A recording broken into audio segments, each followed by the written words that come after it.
all of this. Okay, we are live. Okay, I sound like Bruce Buffer from the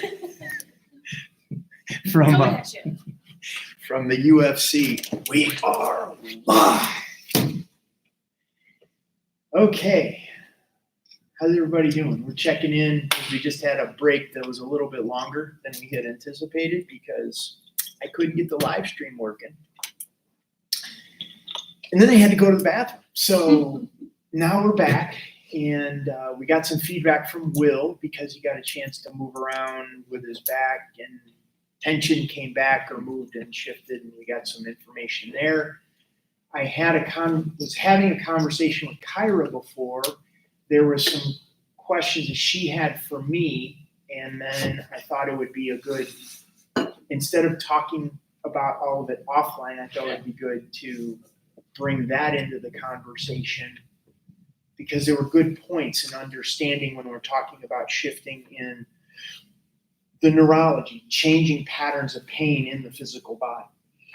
Pain in the physical body. And for those that are on YouTube that are watching this live and you have questions, you are welcome to go into the description of the video and sign up for the private YouTube event that I will answer your questions, demonstrate how to get you out of pain, as well as you'll get access to the replay of the video. So you're welcome to do that.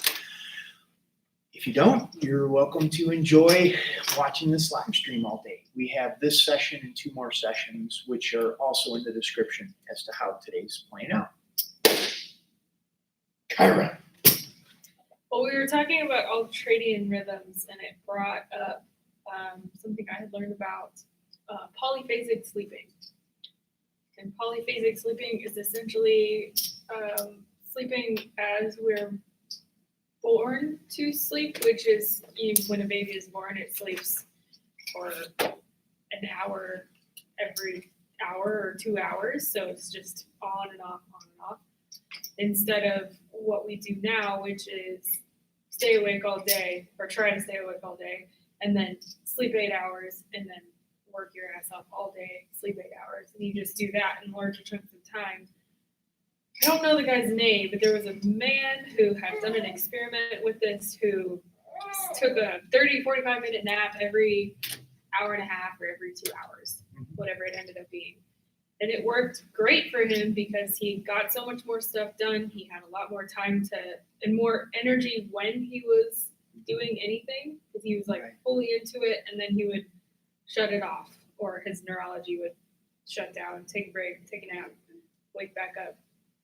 And I'm curious that apparently that didn't work out for very long, not because it didn't work, but because his family and friends, he was like losing friends because he was out somewhere, you're out to dinner and you look at your watch and you're like, oh, it's nap time. What do? You have to like leave. Yeah. You can't do that in our society. So my question would probably be, I think I know the answer already, but how can you implement this type of neurological break system, like every hour and a half, 2 hours, without having to like find a bed to sleep in?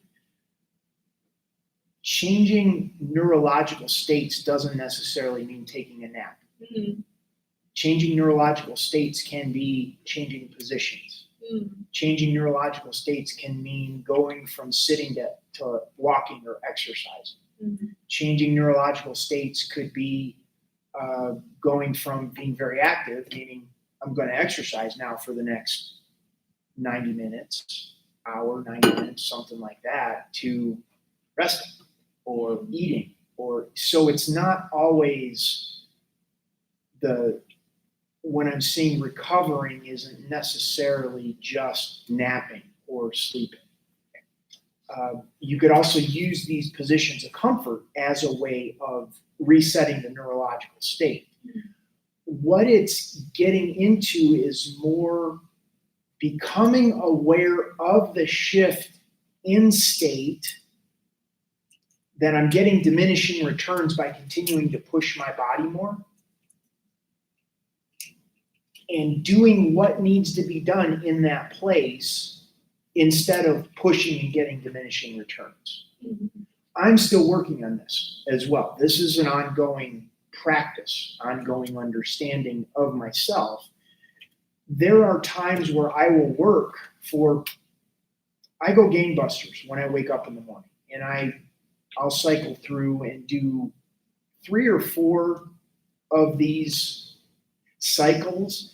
And then I get to the afternoon that no matter what I do, I can't seem to get back to the same state I was in when I first woke up. And I have to do something which looks like cutting the grass or working in the yard or going for a walk in the woods, or like something that's so completely different than what I was doing in the morning, no matter how many naps I take or how much food I eat or water I drink or whatever it is. I don't want the same thing. My body doesn't need, or my neurology doesn't need the same thing as when I woke up. There is also the element of cycles. Different people have different cycles. Different people have different social structures.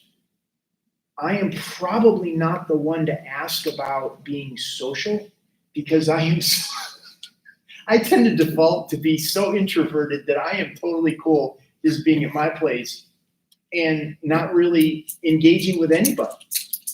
I could go, well, Will can attest to it. It was like 3 weeks. The engine went on my car this summer, and I was totally cool. All I had to do was figure out how to borrow a vehicle in about 16 to 18 days. I only had to borrow a vehicle twice to go around and do errands. And I just, that's not I'm not like the social butterfly that you're going to see at the local pub or hanging out and stuff like that. So I have a different challenge in those cycles that that's different than someone who has a family that's around all the time, or it goes out a lot, or has a lot of social circles that they connect with. Yeah, I have actually quite funny stories that it's like, you know what? I think I'm going to go out and be social today. And then I was like, maybe tomorrow. See, I have, talking about cycles, interesting you bring it up because working in the morning doesn't seem to work for me, where I can't actually feel productive, at least with my paying work. Like I can do other stuff in the morning, cutting the grass, cleaning my house, doing the laundry, eating a lot of food. But I don't seem to feel productive or like want to work until 5 in the evening. Mm-hmm. And then I usually, because the way I used to do it, there's so much activity going on and my work is really focused in on a screen. Mm-hmm. And so if there's light and I'm looking outside and there's trees, that's where I want to be. Mm-hmm. But then when the sun goes down and there's nothing else to do and I am like, all that's in my vision is my computer. Before I had a baby, I could sit and work for 8 hours and the time would just fly by. But by that point, my body was killing me because I didn't take any breaks. Right. So now I have to take breaks to feed him and put him down and all of that stuff. But I usually end up working 3 or 4 hours at a time because that's all the time I have to like without being distracted. Mm-hmm. So I'm trying to find a balance and set timers every 20, 30 minutes to like get up, change positions, recheck in with my body, drink some water, all of that stuff. Mm-hmm. But it's work in progress too. There's a book that I think you'd like. It's called The Power of Full Engagement by Tony Schwartz. Oh, I like that. And he talks about how athletes, they're professional athletes, tennis pros, the traits that they did a study on the top 100 tennis athletes in the world and what the top 10 did different than the other 90. Like picked apart what hand they served with, what, just small, minute habits of what these characteristics as the top 10 had that the rest of the 90 didn't. And it was a fascinating piece on focused blocks of time, fully engaging yourself. I mean, it's in the name, the power of full engagement, of understanding how to be fully there, fully present, and then unplug, disconnect, do something else. Yeah. And he actually has a personal story of he was on a deadline for writing a book and how he used these ultradian rhythms to get the book done in literally like weeks, as opposed to what would normally take like months, possibly a year or so, in order to write a book. And it's because he was totally focused on when he was writing, and then he was totally disengaged when he wasn't. Yeah, that's the hard part about working from home too, is never feeling like you can just like not be engaged. It takes a little discipline. Oh,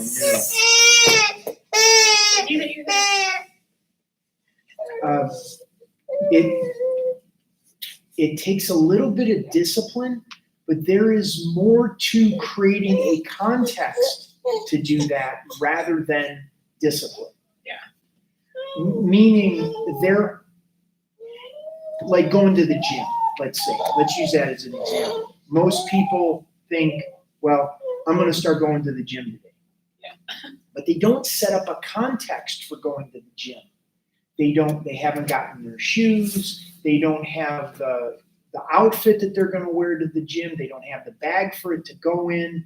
They don't have water. They don't have what they're going to eat right after going to the gym. So what ends up happening is it's easy to not have the discipline to do something like that when they don't have the context set up in order to make that happen. Mm-hmm. So there's more getting a pain, setting up your life so there's maintenance and taking care of yourself in the process is more about creating the context in your life than I'm going to get out of pain today. Mm-hmm. There's having the arnica, having the magnesium, having just the username and password to get into the website so you can access the videos that are being gotten for homework. There is, do I have access to the Facebook group? All of that is creating the context. For now I'm in pain. I have the tools that I need to get myself out of pain. Mm-hmm. A lot of people, many people, most of us, don't have the context set up when we're not in pain, or at least start getting the pieces in place beforehand. So when the pain strikes, we recognize that the brain goes away and it's like, oh, I'm in pain, I'm in pain, I'm in pain. I just want to do anything to get out of pain. Mm-hmm. So we'll take the Advil, the Nuprin, all of that, or we'll go to the doctor because we default to what we know. In martial arts training, they talk about you default to the lowest level of your training, what you're most familiar with. When someone confronts you, confrontational situation, physical violence, you're going to go back to what you know. Not like the highest level of what you've only trained a little bit. You have to create that context. It's the same thing with what you're talking about. We need to take what's going on in your life and let's pick it apart and start putting those things in place. Try it out, pressure test it a little bit, and then you come back and you say, oh, it worked and it broke right here. Mm-hmm. And then we need to look at it and go, well, how can we fix it and tweak it to support what you want to accomplish? And I think that's what we were talking about the other day, Abby. It's like we have to set these things that create that context before the stress hits, before the pain hits, before you didn't get a good night's sleep, before you had the stressful day Monday at work. Like, how can we set this up beforehand so we know that that's going to hit? we got to do it before. You know.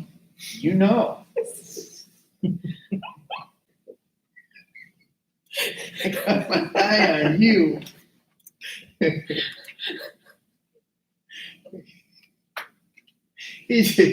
My daughter looked at me the same. I mean, it was so. Yeah, that's right. Okay. Did that help? I know sometimes they always said about my grandfather. He was like, you ask him what time it is, he'd tell you how to build a watch. But it's like there's that context around things that, to answer the question directly as you ask it, won't necessarily get you to where you want to be. We need to get a bigger conversation going for you to choose. Mm-hmm. Now, if you want to go into the specific situation and scenario, we can kind of pick it apart to figure out, well, what is the ideal way to do it? Mm-hmm. I use timers on my phone a bunch because otherwise it'll go away. So as far as like my schedule, I have a desire to wake up early before he gets up or whatever and do my work then, but that's the path of most resistance.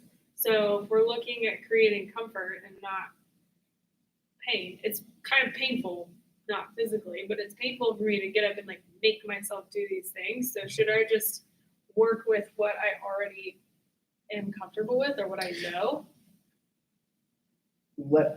I'm going to ask you more questions, but in the bigger conversation of there's a fine line between resistance because you're paddling upstream Mm-hmm. and resistance from the inertia of the nervous system getting moving. Mm-hmm. Okay. Do you understand the difference? A little bit. Okay.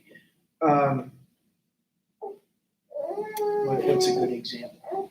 A really good example was the other day when you called me about the videos, shooting the videos. Do you know what I'm saying? So it's like if everything you want to get this done, and everything it seems like is lining up that is opposing you for it, odds are you need to turn the boat around the other way and flow downstream. Right. So there's this place where disciplining yourself to getting up earlier may not be the highest leverage move for you. Mm-hmm. And then there's this other part where it's like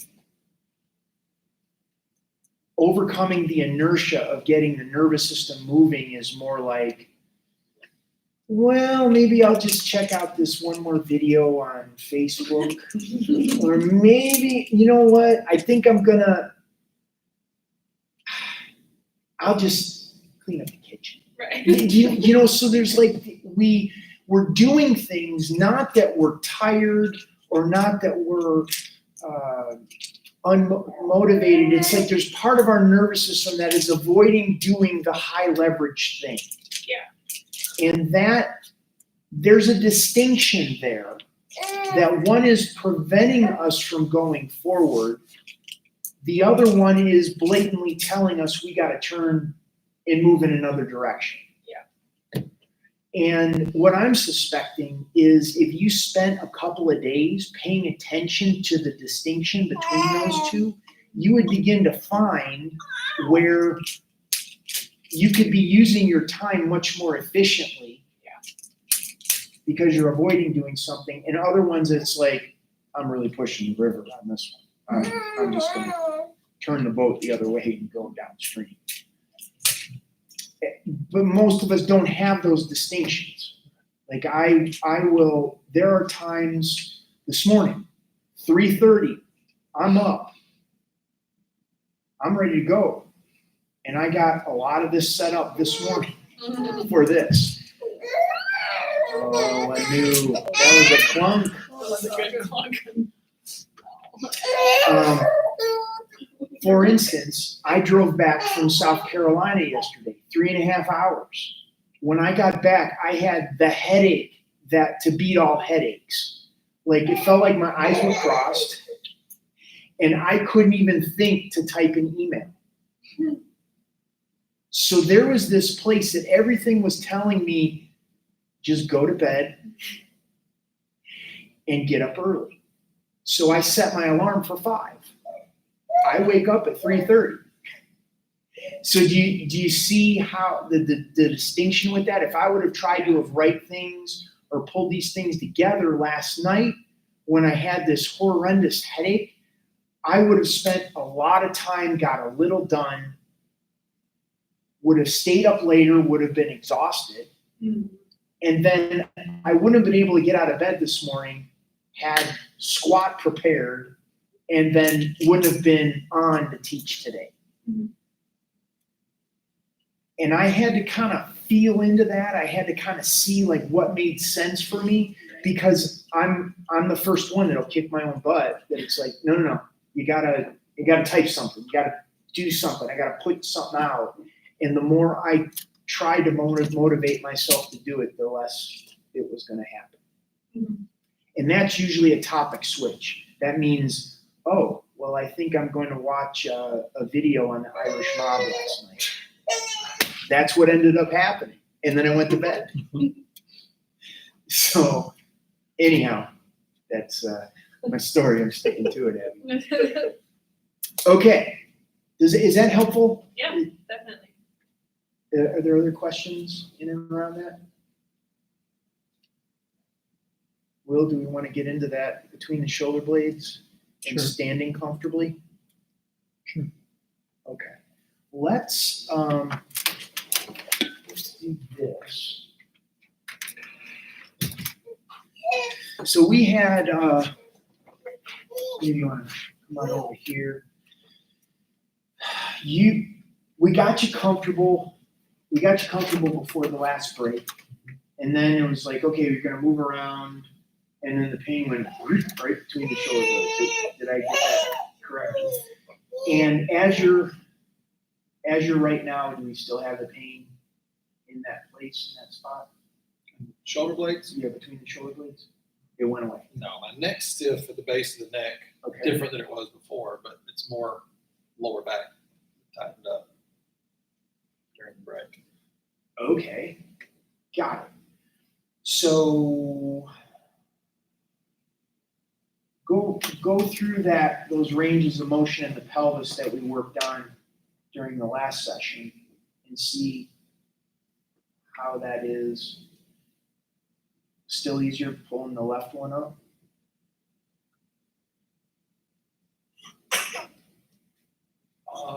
Yeah, probably a little bit easier, but there's more discomfort pulling the right up than the left. And when I go forward, that's where I feel it mostly in the low back. Okay, let's do that. Sit on the edge of that so it's pushing your pelvis forward. And how does that change in the lower back?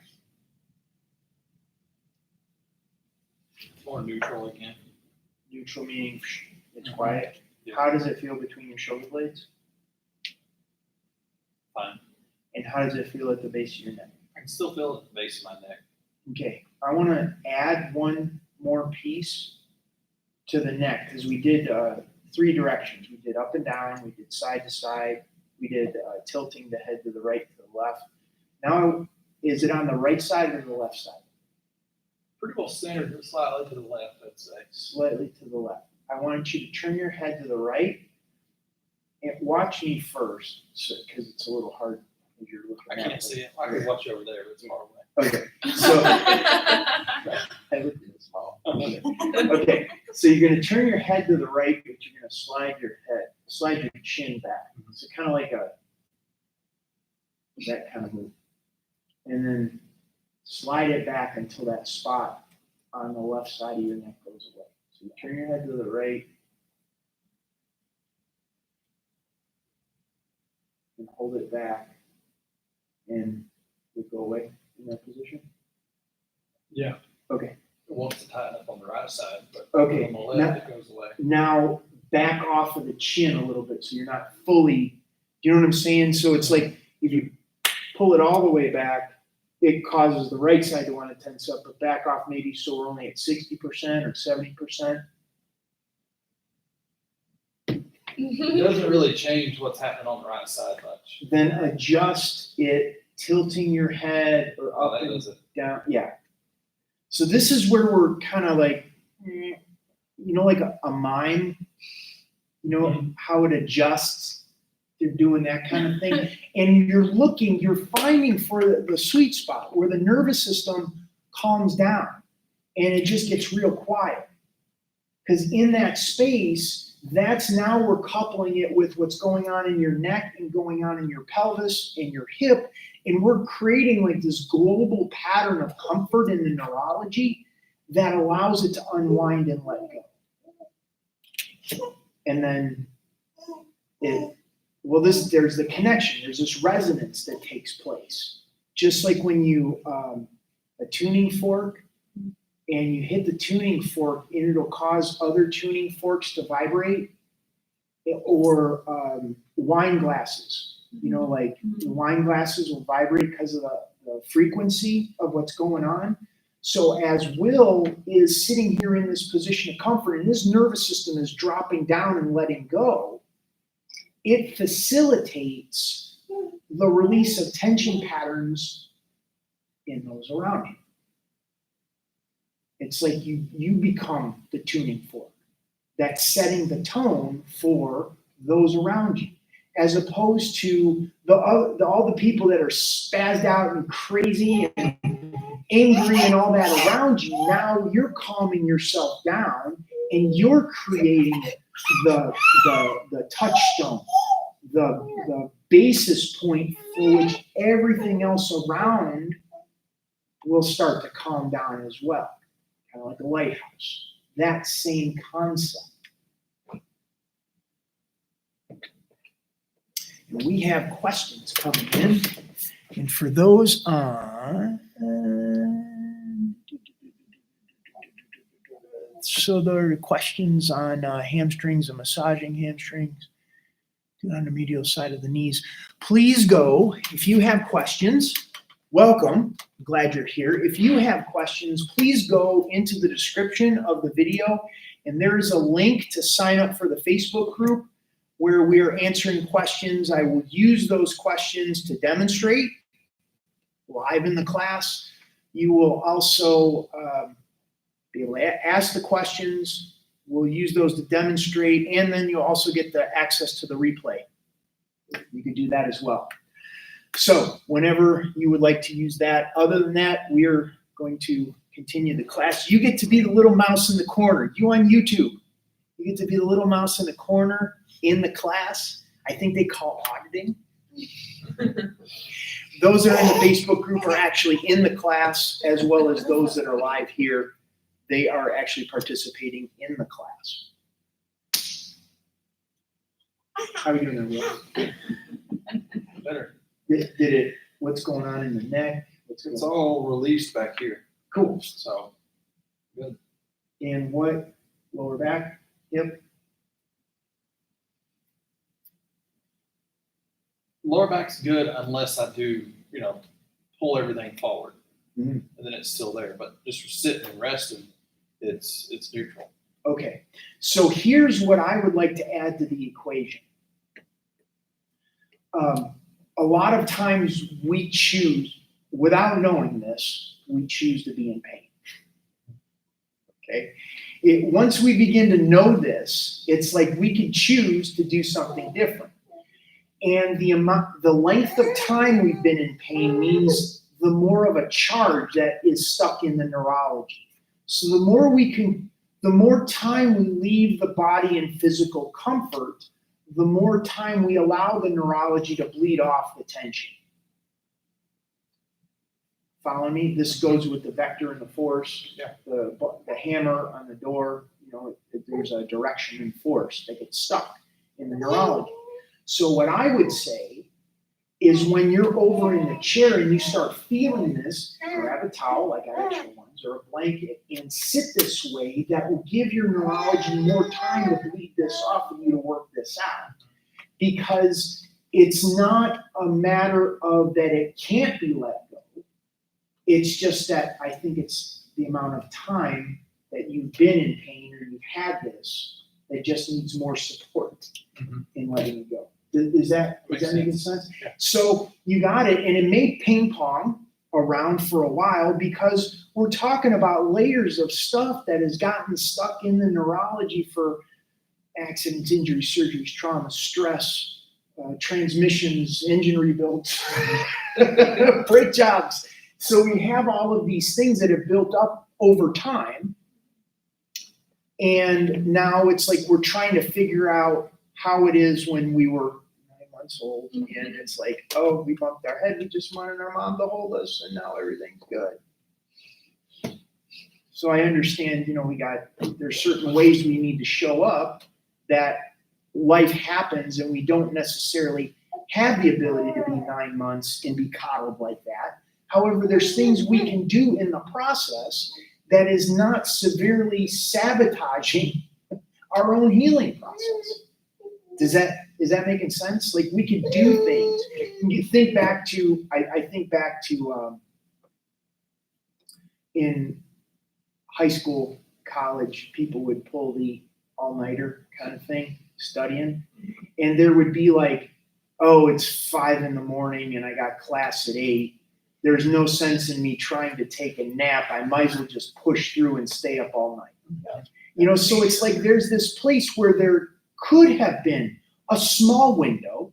It may not have given us total rest, but it would have done us better to have an hour and a half, 2-hour nap, and then get up and go to the class and take the test, as opposed to just being completely self-abusive and pushing through the entire night. And I see people doing this all the time in their life of, oh, well, I'll just eat the rest of the bag of little chocolate donuts because I've already polished off most of it. Why not? Or, do you know what I'm saying? It's like there are these spaces where we could not completely destroy the situation. You've already wrecked it. Go ahead and finish it off. Total it out. Yeah, it's like, so what I'm saying is it'll happen to me. I have calls throughout the day. I'm on the internet, typing emails, people asking me questions about knee pain throughout the entire day. And I'm like, and I got a coaching client coming up in about 15 minutes. I would literally set a timer for 10 and I'll close my eyes. And it may not be like this deep, like I dropped off, but the more I train my nervous system just to, I call it like this bounce. All I need is like that little, just that little bit. And it could be in a 30-second window. It doesn't have to be long. But as long as I get that little bit, I come to that call with that client in a different frame of mind than if I would have pushed through. It's kind of like a reset. Yes.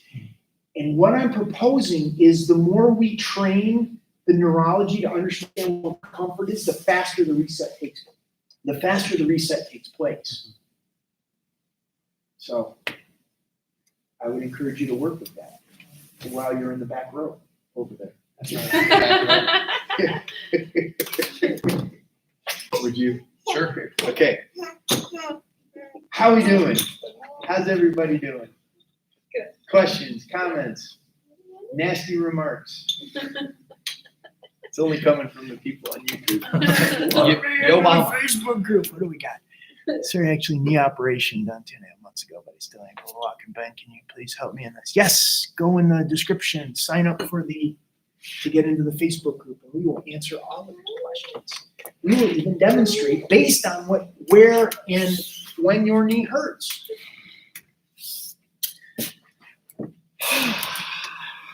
And give the video a thumbs up, like and subscribe to my channel, and share it with all your friends that limp, especially those that limp. Okay, what do we got? How you doing there, Abby? I'm doing pretty good. right Ready now. for round two? Sure. What, run up and I'm trying to think of what I have that you haven't already talked about. you were hips, lower back, neck, your neck. Neck? Tell me about your neck. What do you want to know? How does it bother you? Man, he wants to know. He's crying. He's like, will you please tell me about your neck? It's like, but I do. There's the face. He's very skeptical of you. I know. My daughter was too. She would like start getting like that, and I'd be like, I literally look at her and be like, what? And she, okay, share. Yeah, I guess really my biggest question is probably what we were talking about earlier, but you know, I have residual pain from car accident stuff, and then it gets aggravated by driving and computer time. And so I think taking regular breaks is a good, helpful option. Okay. And are there Yeah. any others in the moment? Sure. What's important to? That's good.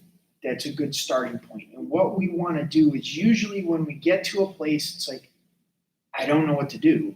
It's because it's too big of a chunk. It's like a bridge too far. Yeah. And we're trying to bridge this gap between where I'm at, which is stuck with this stuff that happens, and we're trying to make incremental steps that we could start taking to bridge the gap. And when our mind can see clearly those incremental steps, and Kyra, this is part of the context that we're creating. Mhm. It are those incremental steps of what we can take, which moves us from where we are stuck into where it's like, I own it. Mhm. I got this. I know exactly what to do when my lower back is bugging me and my neck is, it's like I got a tool, and it's a towel. Yeah. Okay. So let's try to chunk it down to give like little incremental steps to move your driving. That's a big block. It's like a black box. We don't know enough inside the black box of what's happening when you're driving. Are you in a car as a passenger? Are you driving yourself? Is it for 5 minutes around to the grocery store? Are you in it for hours? Do you see, like, we have different types of, I'm in a car, working in front of a computer. Does it happen within 10 minutes of sitting down? Is it in the morning? Is it in the afternoon? Is it in the evening? Have you been sitting there, like, what do you do? Context helps in breaking it down to figure out, just like with your finger, which way does it hurt? And that's what we're working to draw out of you, because the more you can see these distinctions, the more you're able to go, oh, this is that spot that Bill was talking about. And now we can do something in that spot as opposed to just like glossing over it, because this is where trauma lies. We gloss over things that would normally, a person who doesn't have the trauma is going to go, that's where I need to stop right here. Does that make sense? Mm-hmm. So let's take sitting in general, sitting in a car, sitting in front of a desk. Is it as soon as you sit down? Has it been for a little bit? Is it a longer period of time?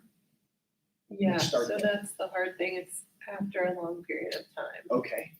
So 2 hours is usually the point where it starts to hurt. Okay.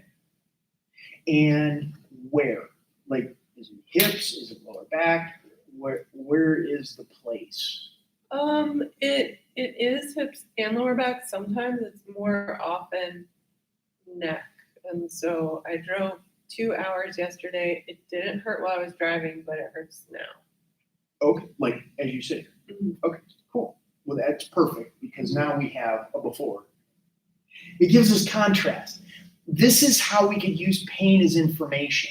We use it as a contrast, as opposed to, oh, it's in pain, I gotta numb it. Mhm. So we know what pain is. Now we're looking for what pain isn't. And so it's only in your neck, it's in your hips and lower back as well right now? Not right now. Right now, it's actually like where Will was talking about before, like between my shoulder blades. Okay, well, let's work with the hips. Did I bring? Here. I got. Sorry, you two. Rocked their world. I did. Okay. This is like a magic trick. It's just, it looks like a simple towel. But we can make pain disappear with a simple towel. What hotel did that come from? Hotel Paravano. Okay. You like that? Okay.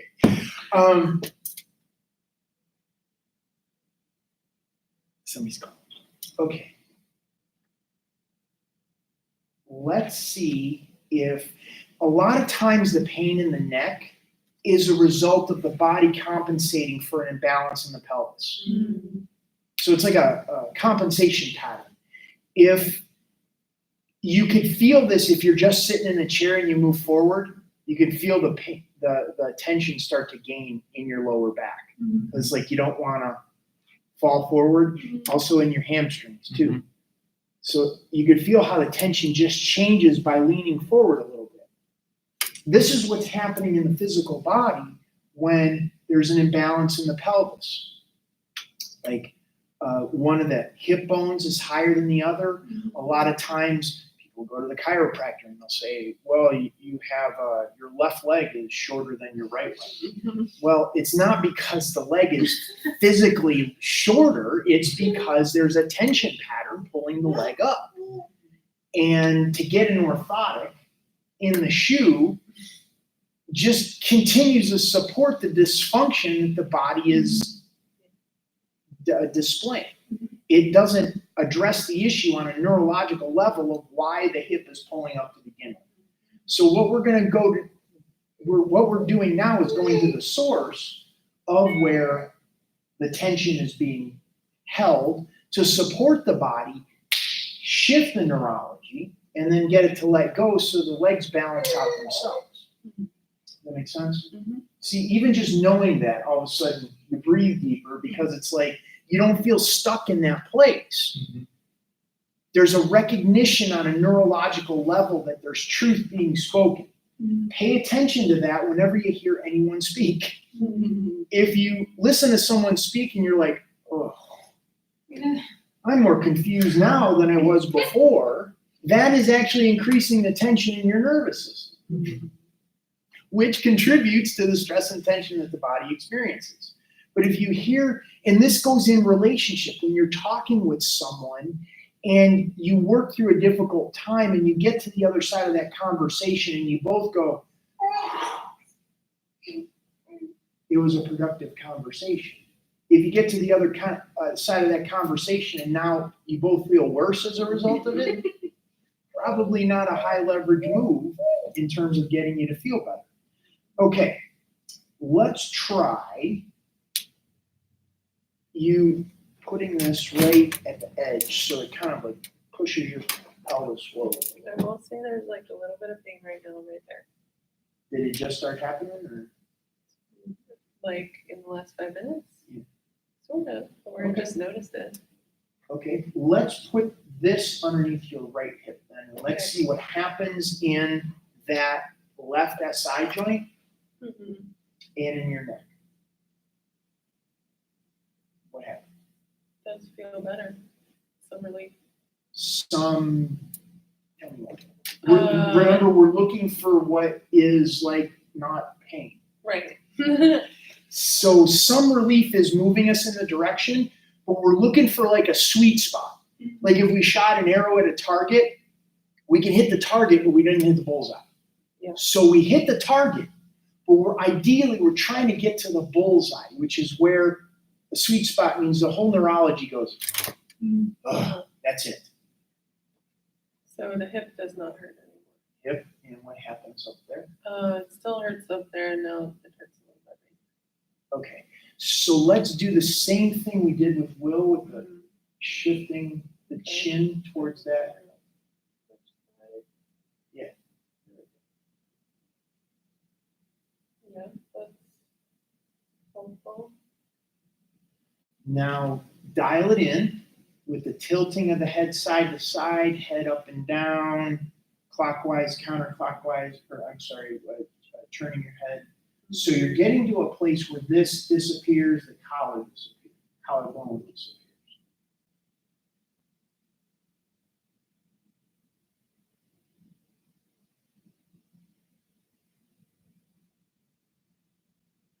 Okay. It's a little anticlimactic. You know, it's like, okay, I'm here and I don't feel anything. Yeah. Here's what the brain does. It goes, well, what am I supposed to feel? Yeah. That's it. You were saying you were in pain. Now I'm giving you the experience of not pain. Mm-hmm. And it's strange. The nervous system is like fighting with the fact that I don't feel something that I felt for so long. Mm-hmm. I don't recognize it because it's comfort. Mm-hmm. It's the place where we're lining ourselves up with the neurology and allowing it to unwind and let go of the tension. You don't notice the baby in the room when the baby's not crying, right? Mm-hmm. Is that making sense? Unless you're the mom. What? Unless you're the mom of What? the baby. I get it. But I know. It's that resonance. Yeah. what we're allowing the neurology to do is fire at that 286 miles per hour. Mhm. So then when the idea is, when you're done, when all of a sudden it's like, okay, I've been sitting here long enough, is that good? The idea is you take that out and then it no longer hurts. Mhm. So that is the ultimate test Okay, as to, that's pretty good. and all we're doing, like I said, it's like we're pointing the sailboat in the direction the wind is blowing instead of trying to go into the wind. We're going downstream. We're just lining our nervous system up with its ability to heal. We're not fighting it to do so. And it happens so quick. And like when I say at the beginning, we're going to spend most of the time talking about the context of it rather than the actual event Mhm. of creating comfort. It happens so much quicker than we could even believe. And when you've been in pain for a long period of time and you've been fighting the process, like you just got to strengthen the other side of your neck, or you got to strengthen your core so that'll go away. And you're spending days and weeks and months and years strengthening your core, and I still got this thing coming back. Well, you're going to be like, doesn't work. Can't possibly work that easy. Yeah, it's super cool. Super cool. This is high level ninja stuff.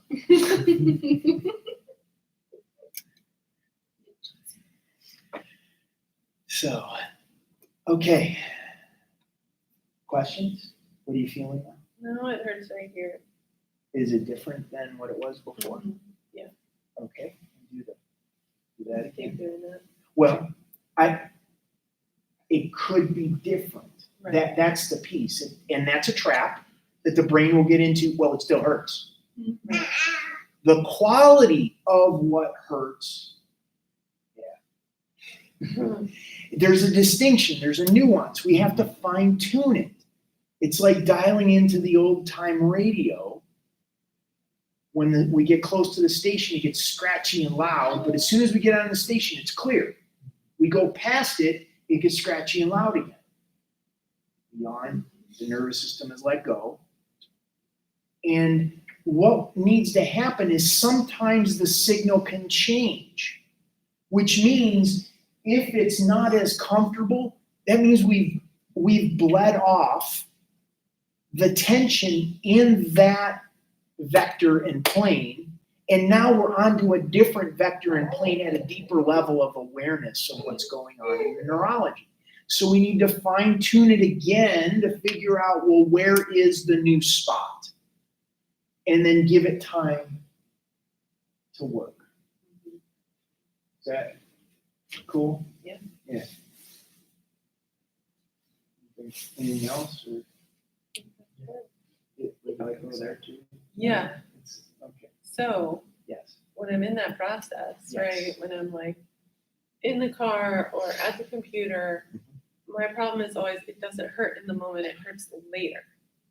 So I just wait till obviously stopping and taking breaks, but Okay. Yeah. Stopping, taking breaks is beneficial. What we're doing in the process of in the moment, it doesn't hurt, it hurts later. There can be, I'm not saying there can be a disconnect in awareness, in the level of awareness that stuff is happening, but we're not paying attention to it because I gotta crank this email out, or I gotta make this phone call, or I gotta drive these extra couple miles and I'm tired and I'm falling, and that kind of when you're driving. So we have to block out part of our life in order to suck it up and be doing what we have to do. Be mom, get the engine rebuilt, take people on an herb walk. Like, I get it. I gotta get to the house, I gotta set up camp before dark. Like, I get it. In that case, then create comfort or do the self-care as much as possible when you find yourself when you can. While you're in it, there's the place of, as you gain more awareness, you get a better radar system for when something is happening sooner before it gets to be a crisis later. And this is part of when we create comfort, we increase the awareness and deepen the understanding of what's going on in the neurology, as opposed to let's strengthen the core or do something that's going to rub out whatever it is that actually desensitizes the awareness, and we end up paying for it later. Is that Landon? Okay, cool. Welcome. Should we talk about emotional stuff yet? Okay, hello YouTube. If you like the video, give it a thumbs up, like and subscribe to my channel, The Knee Pain Guru. Turn on notifications because I do Q&A on Mondays and Thursdays. But share this with your friends as this is a live stream class. If you would like to be in the class, go to the link in the description area and sign up, and we'll get you into the Facebook page where you can ask questions and we'll demonstrate on Abby or Kyra or Will on how you can relieve the pain in those specific parts of your body. You want to talk about emotional stuff? You do? Okay, this is the less than pretty part of the process. We are sum totals of our experience of what's happened during our entire life. Accidents, injuries, trauma, surgeries. And we all process information differently. Some people are yoga instructors and artists and creative types who are very emotive and express, and you have other people that are accountants and engineers and analysts that process information very differently. It doesn't make anybody right or wrong, it just makes it different. And we need to translate the words that we're saying in order to connect with what's going on in the individual person. Emotions aren't these are the challenging parts, because whenever there is a physical tension pattern in the body, there is usually an emotion or some level of emotion that goes with it. It could be happy or fun or joy. It could be sad, depressed.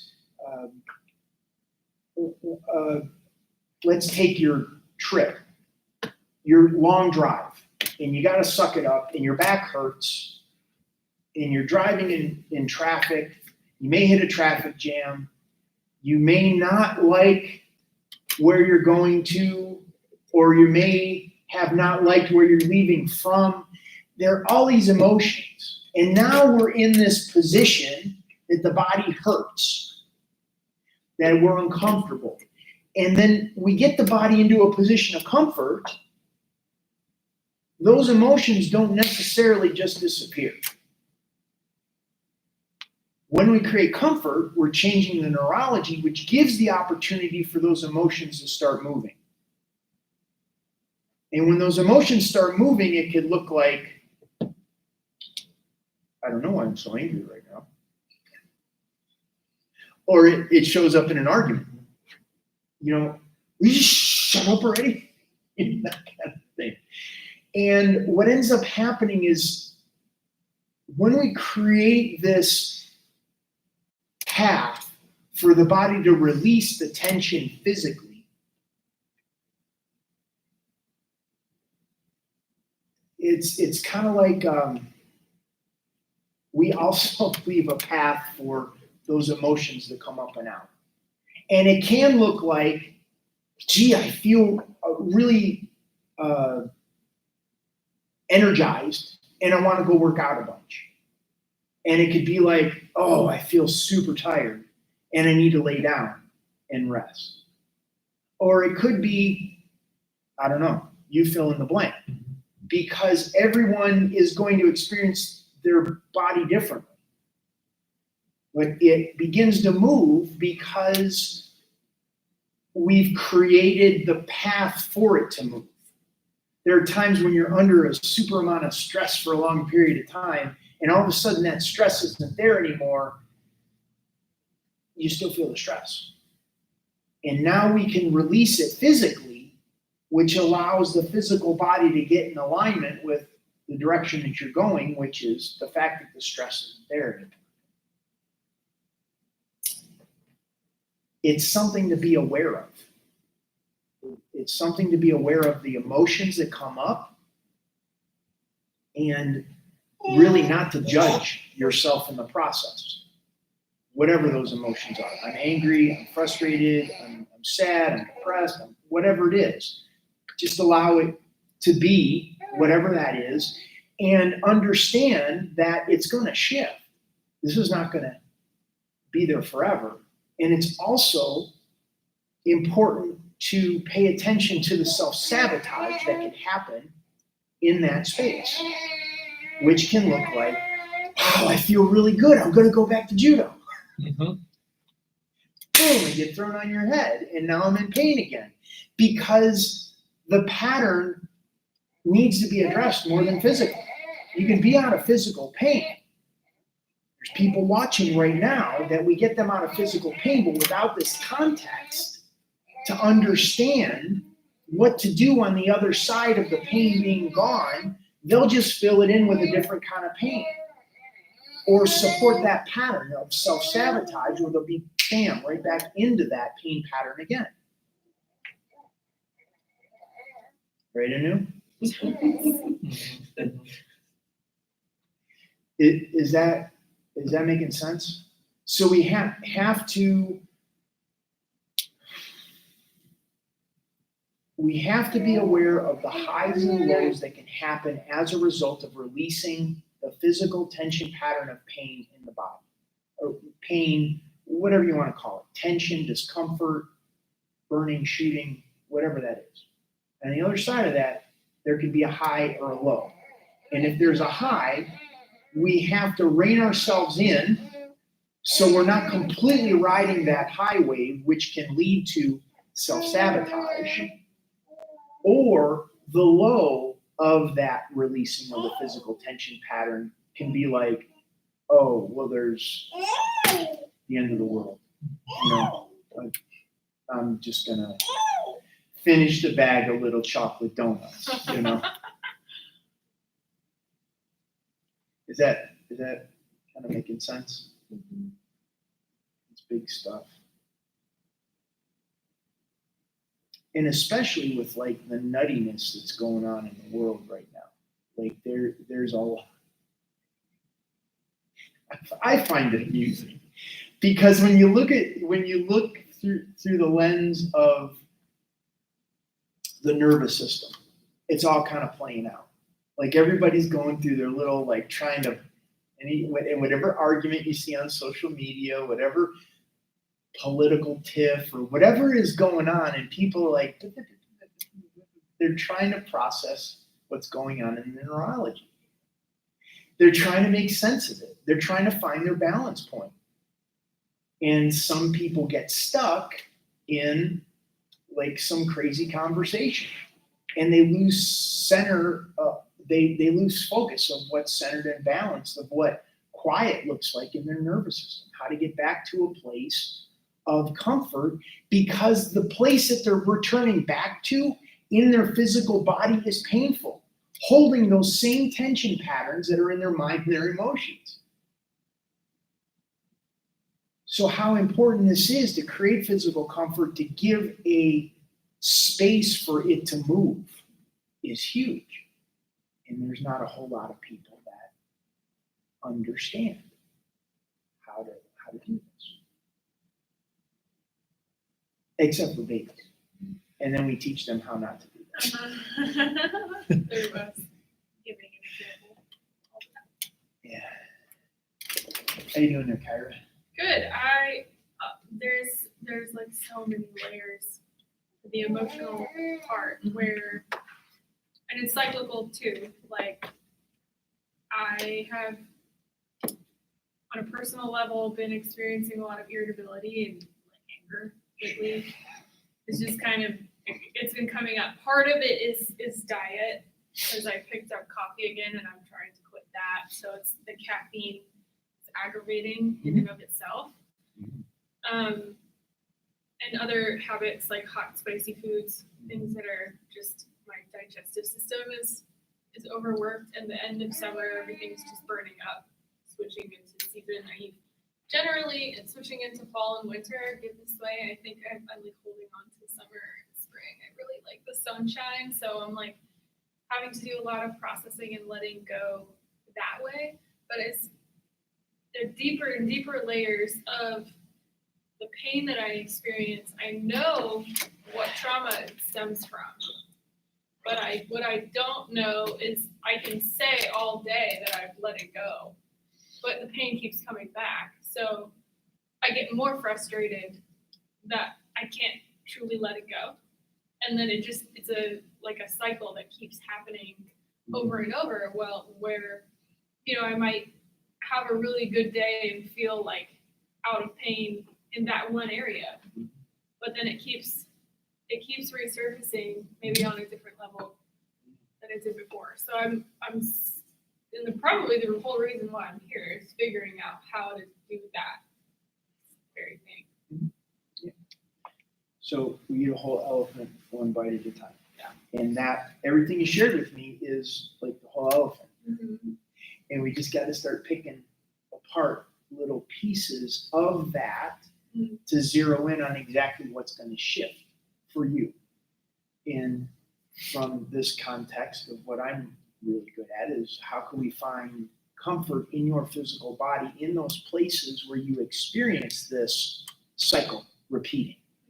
And if we begin to create comfort, like we did with Abby and Will, what will happen is it'll begin to change the course of the pattern. So it may return, but it's going to return and the quality is going to be different. Like a fractal. You know, understand fractals, everybody? Fractals, it's like it's a pattern. And no matter where on the pattern you look and you get closer, it's the same pattern on a deeper level. So the more we can begin to zoom in on that pattern, the more we can begin to affect the shift and change on a deeper level to make it different.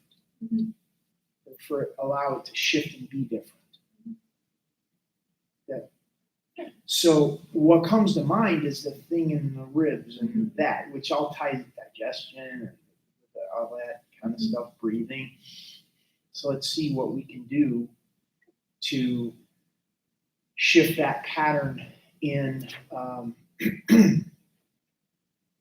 shift that pattern in the ribs and in the diaphragm.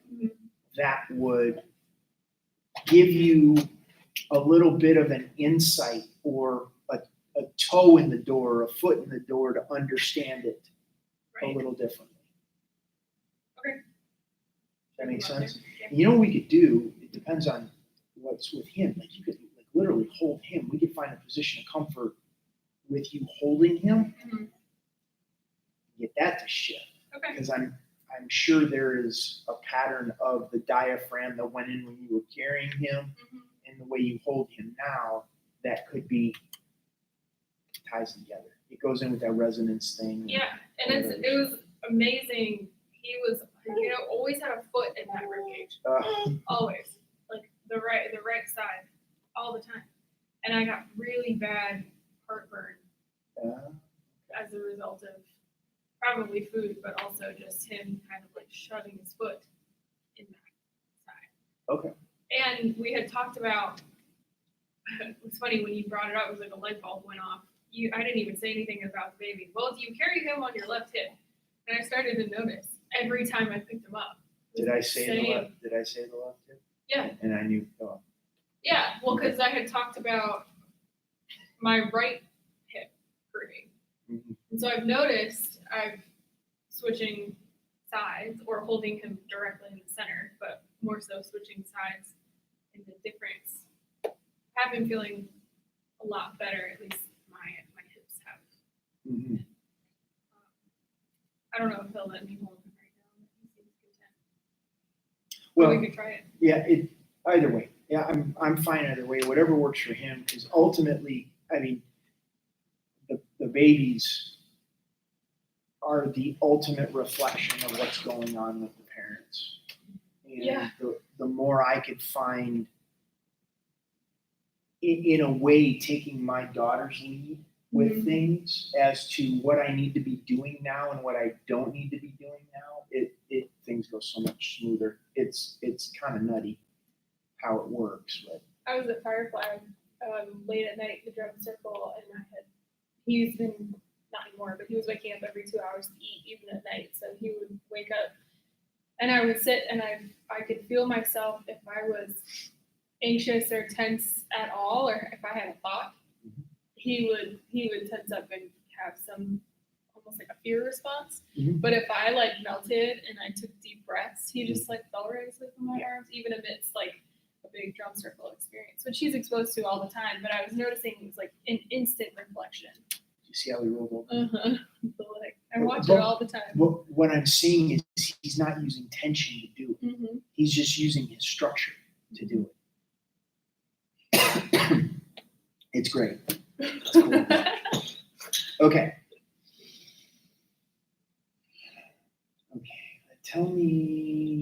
Let's get you on your, tell me what's going on first, or tell me, refresh about the patterns so we can kind of get a real check-in as to what's happening. Okay. Every time I take a breath, ideally a deep breath. Yeah. I feel from my lowest, probably 2 ribs, down into my like pelvis or like psoas, kind of whatever the front muscle is that connects to my hip bones, is almost like a rubber band that's stretched. Just tight. Yeah. Okay. And you feel it tighter when you're sitting or when you're lying down or standing? Ooh. But notice that, like, that's a gap, like not paying attention to, well, where is the biggest, where it hurts the most is the highest leverage to get it to let go. The sitting. Sitting. Laying down is, I stay pretty relaxed. Okay, so Just sitting. Sitting, yeah. I'm getting this sense when you say it's tight like a rubber band, like the hips are like this. Mm-hmm. And if we were to do this with the hips, Mm-hmm. that would take the tension off of the rubber band, right? Okay, let's do this.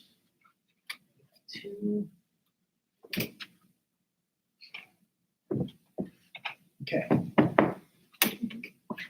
So I'm thinking if we take one pillow this way, one pillow this way, and we want to get it just on the edge of like the cheeks, so it's kind of pushing the hips in. We need It's to a little adjust. better.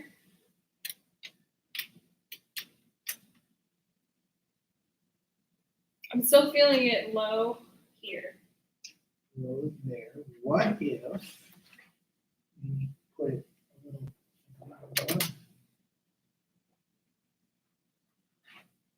Yeah, that's better. So there was more tension on the right, so we gave it more pressure to take the tension in. Mm-hmm. So it's kind of like what we did on one side with your sit bone, but we're doing it exactly. We're doing that. And now we're giving it space. It's like it feels better. Mm-hmm. We've taken, that's right, you got it. He knows, I'm telling you. Yeah. Instantly, my breath is deeper and clearer. Cool.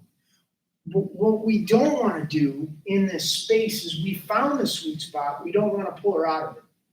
Like this stuff has been deep. It's been going on for a while.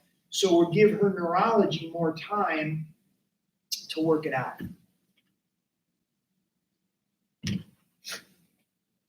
Tell it. I like that chair. Chair had it coming. I like that wall that you want to punch. I found it.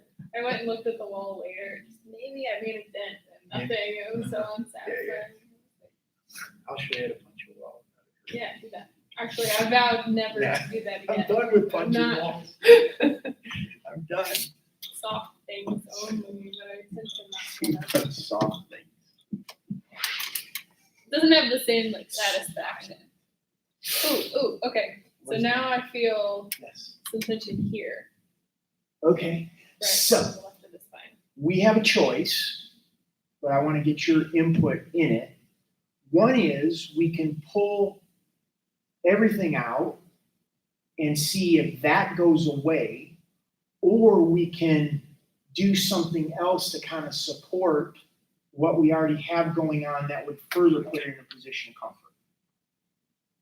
So you're going to get a sense as to which one that might be.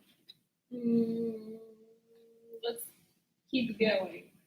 Door number 2. Door number B. Okay, let's do this then. Yeah, it's So- more so on the left side, but it is the right same area. But the left side is like irking more. Okay. So now we're going to take the blanket.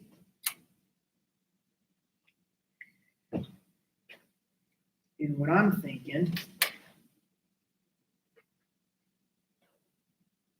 is this, we're going to put it, we'll have you get up and we'll put this in here.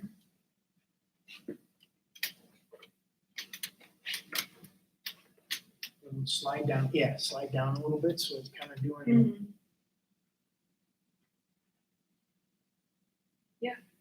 That's gone now. we just, like, as I was saying before, like comfort is a non-event. It's a huge relief. And it's not like, it's like watching paint dry or grass grow, because all of the work that's being done right now in Kyra is internal. It's her nervous system going, oh, comfort, I've been looking for this. Now I know what it feels like. Whenever we give the nervous system a position of comfort, it's like we give it, instead of it going over there and going to pain, now we're going, oh, this gray thing, we're formulating a different vision for your nervous system to start moving towards, instead of just defaulting to the pain. Okay, now I have twitching and pain behind my right shoulder. So let's just let it be for now. Okay. Like, I don't want you to move there, but let the pain be, because sometimes your body's moving through a place of letting go and unwinding layers and levels. So if it's not the initial place we started with, we can give it time and let it work out, or we can like topic switch and go and maybe lay you on your back and work with that spot underneath the shoulder. But wait a minute, because it's crazy. I feel it like nerve firing, Yeah. and then also in here, like right near armpit, like in my pec. Right.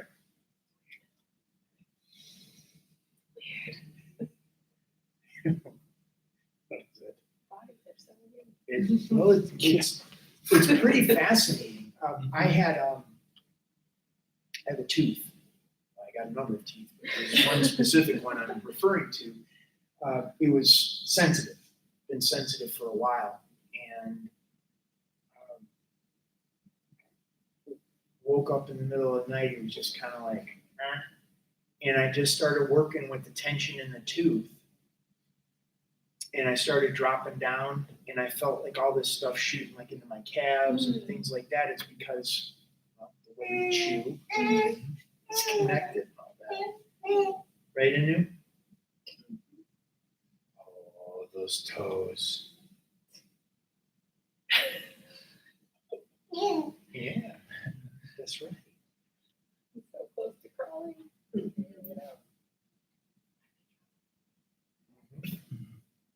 Okay, so kind of let go.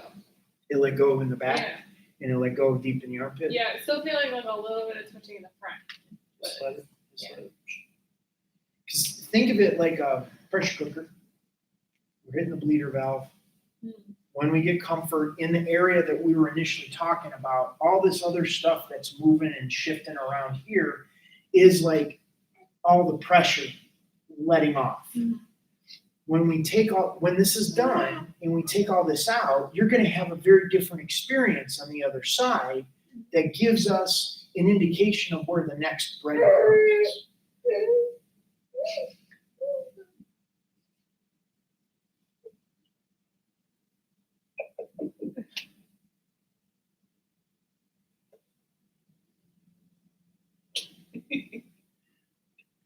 Hey, Bill, Yes. can you talk about why you decided to put that blanket in the back?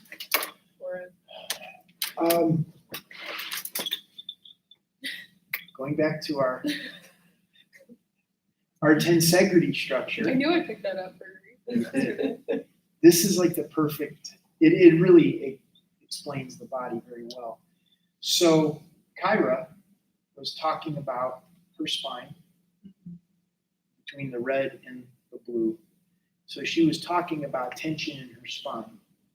So if I do something to push that up, you see what I'm saying? It takes the tension off of that spot in her spine. Our pelvis, when we roll back, it flattens out the spine. When we push it forward, it creates the lumbar curve.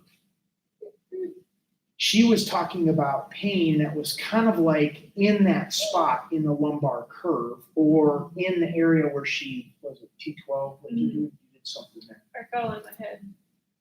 She fell on her head in gymnastics. So there is this, think of it, and I didn't even need to know that that's what happened, but we're looking at the area of the body where the pain was, or the tension, the sensation. And if we took her head and her tailbone and pressed it this way a little bit, which could look like that, pushing her tailbone up, that's going to take the tension off of the area of her back that she was noticing.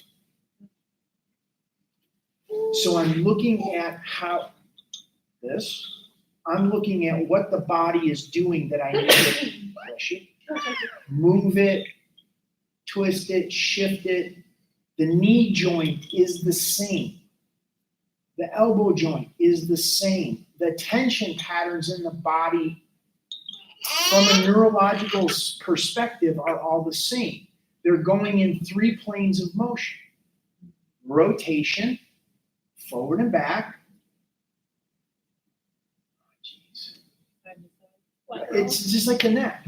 Just like the neck. It's like up and down, rotation. All tension, when you talk about the vectors and planes of all that, it's going in one of those 3 directions.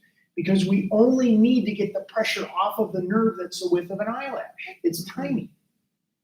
So how much pressure do we need to put to get the tension off of that much? Right? Do you want to come up here? Is it time for you to get up higher and say hello to everybody? Right? Why don't you teach the class? You know more than I do. He knows everything, you just can't tell us. That's right. Did you start sign language yet? Yeah. Okay. He knows some stuff.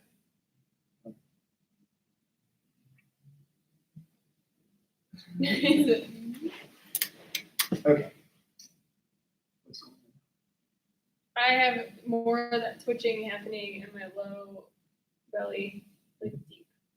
So that was maybe. Leave it. Like, Yeah. leave it meaning we want to continue Yeah. to be in that place as this stuff moves around. And like I said, this stuff is firing 286 miles per hour, and you're just getting in alignment with it. All of that frustration of coming back to the same place. Mhm. Now we just went, and we're going in a way different direction. Right?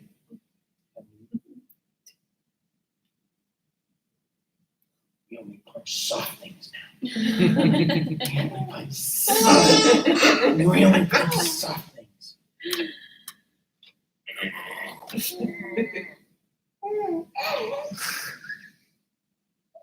That's right. That'd be in the other class.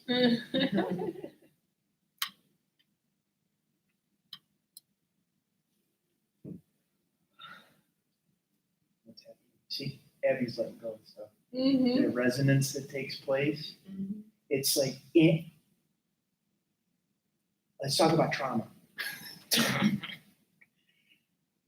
Trauma feels,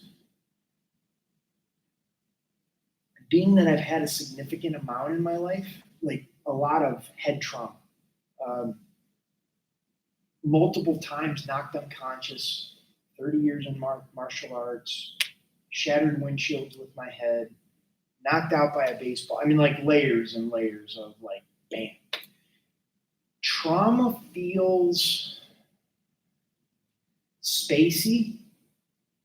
It feels emotional, like I'm not sure what to think, or it's like a out of sorts. Think of it like if you've ever been into a car accident, or you've been in a car accident, that space right after the car accident, it's like you're not really sure what to do or where to go or how to prioritize anything, because the nervous system is trying to process the amount of information that is moving through it. That's what trauma feels like to me.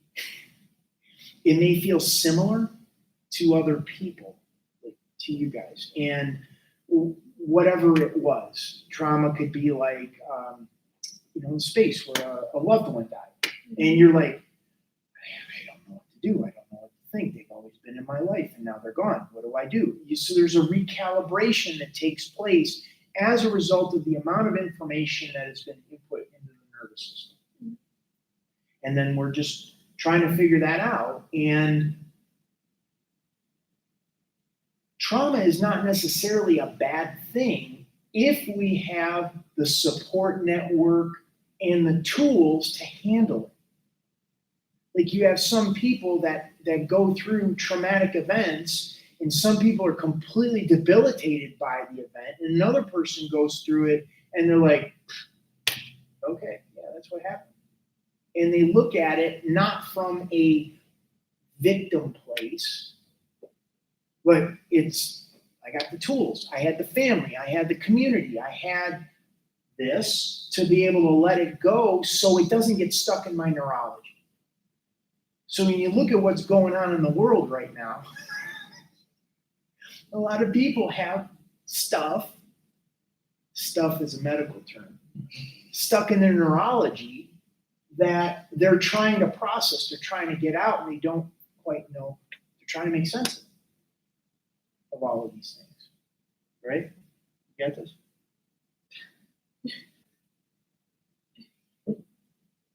Remember, only punching something. Only punching something. Only punching something. We're gonna punch something. Is that making sense?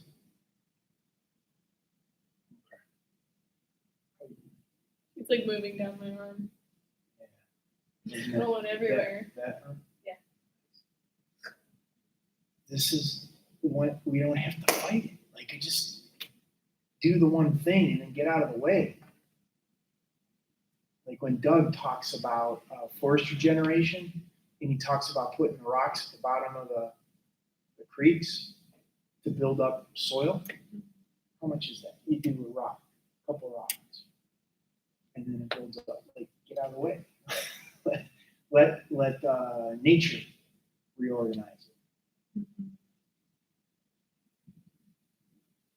So coming back to emotional stuff, if you like know that you're going into what could possibly be a heated discussion, and or you're in the middle of that heated discussion, what are some tools that you can use to remain in comfort to stop the escalation?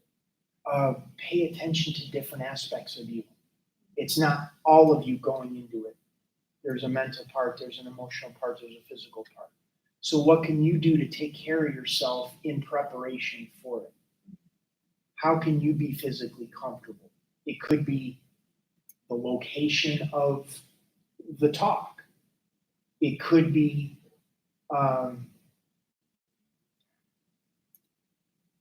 pillows, doing things to support your body physically so you feel comfortable in that place.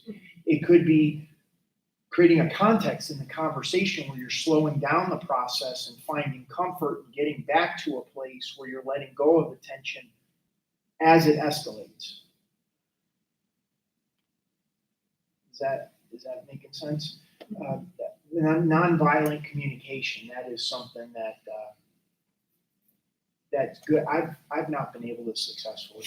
It takes so much practice. It does. So much practice. Well, Steve Torma, he's one of the local guys that teaches here. I have to have the dance floor, whatever you call it, in front of me. Yeah. And it's like, I can't use all of these words that I I've- use. I've not been able to. I've not been able to successfully do that because I think there is a little bit of a raising the bridge, lowering the river that needs to take place at the same time. One is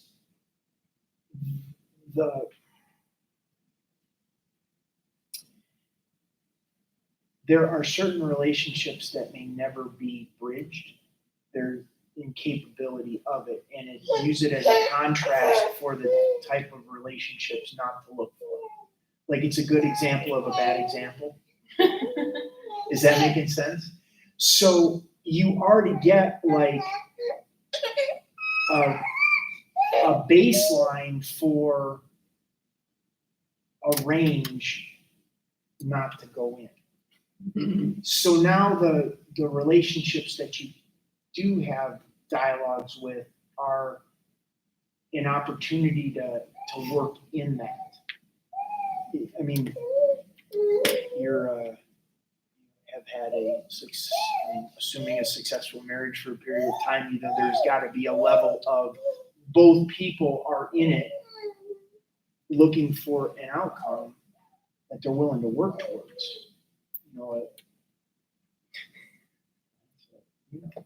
A baseline that you're both putting forth an effort. If you're in this, like a dog chasing its tail, continuing to go around with the same topic and it's not getting resolved or moved in any way, that may not be a relationship to resolve it. In that case, you just thank you very much. I've learned something valuable here, which is good example of a bad example.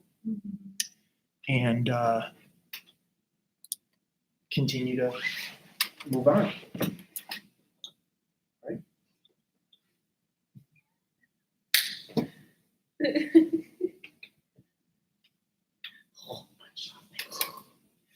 Is that making sense? And I think for those of us, and I could speak for you and I, that have been struggling in relationship with people, is that the example of how to be in a relationship in a healthy way wasn't there. So now we're kind of figuring out what that is or what that looks like, when if you had the family or the community to be there along the way to give an example of what that looks like, then we wouldn't choose these things that are so off base that we're learning these big lessons. Does that make sense? You want to come over here? No? What? I don't understand.